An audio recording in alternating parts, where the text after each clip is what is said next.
নমস্কার বন্ধুরা, ঘরকন্যা রেসিপিতে আপনাদের সবাইকে জানাই স্বাগত। আজ আমি বানাবো দই কাতলা।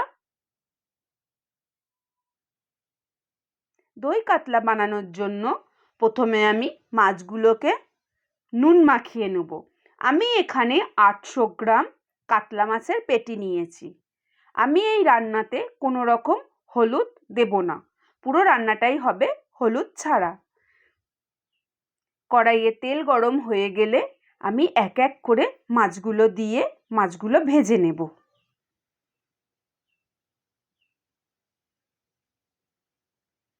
মাছের এক পিঠ ভাজা হয়ে গেলে মাছগুলো উল্টে দেব, উল্টে দিয়ে আর এক পিঠ ভেজে নেব। মাছগুলো ভাজা হয়ে গেলে একটি পাত্রের মধ্যে মাছগুলো তুলে নেব। আমাদের মাছ ভাজা হয়ে গেছে। এবার কড়াইয়ে গরম তেলের মধ্যে শুকনো লঙ্কা, তেজপাতা, এলাচ, দারচিনি ও লবঙ্গ আমি ফোড়ন দেব। ফোড়নটা হালকা নেড়ে দিয়ে এর মধ্যে আমি এবার পরিমাণ মতো পেঁয়াজ বাটা দেব। পেঁয়াজ বাটাটা ভালো করে তেলের সাথে মিশিয়ে নেব, ভালো করে নাড়াচাড়া করে নেব। পেঁয়াজটা ভালো করে নাড়াচাড়া করে নিয়ে এর মধ্যে এবার পরিমাণ মতো আদা রসুন বাটা দেব। আমি এই আদা রসুন বাটাতে একখানা কাঁচা লঙ্কা দিয়েছি। এবার অল্প পরিমাণ চিনি, পরিমাণ মতো নুন, জিরে গুঁড়ো ও ধনে গুঁড়ো দিয়ে মশলাটা ভালো করে কষিয়ে নেব। মশলা ভালো করে কষানো হয়ে গেলে এর মধ্যে আগে থেকে ফেটিয়ে রাখা টক দইটা দিয়ে দেব। টক দই দিয়ে মশলাটা আবারও ভালো করে কষে নেব। এরপর আমি একটা পেস্ট বানিয়ে নেব পোস্ত, কাজু বাদাম ও মগজদানার। পোস্ত, কাজু বাদাম ও মগজদানার পেস্টটা করে নিয়ে আমি এবার পরিমাণ মতো পেস্টটা এর মধ্যে দেব। আবারও মশলাটা ভালো করে কষিয়ে নেব। মশলা ভালো করে কষানো হয়ে গেলে আমি এবার অল্প পরিমাণ জল দেব।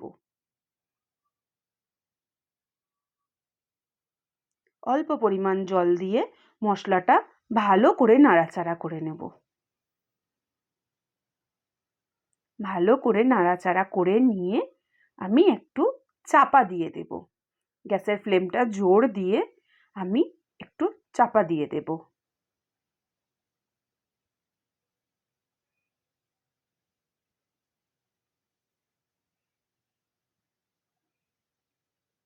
আমাদের ফুটে গেছে গ্রেভি।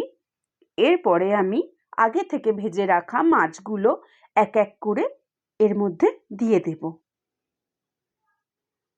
মাছগুলো ভালো করে দিয়ে এরপর আমি গ্যাসের ফ্লেমটা কমিয়ে দিয়ে 5 মিনিটের জন্য আবারও চাপা দিয়ে দেব।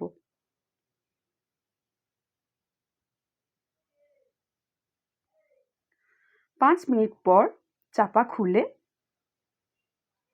অল্প পরিমাণ গরম মশলা আমি এর মধ্যে দেব। গরম মশলাটা ভালো করে গ্রেভির সাথে মিশিয়ে নেব। অল্প ফুটে গেলে ব্যাস রেডি আমাদের দই কাতলা। এরপর আমি একটি পাত্রের মধ্যে ঢেলে নেব।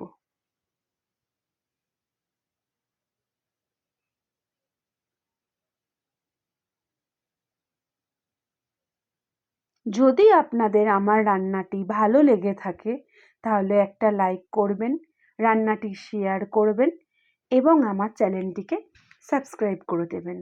নমস্কার।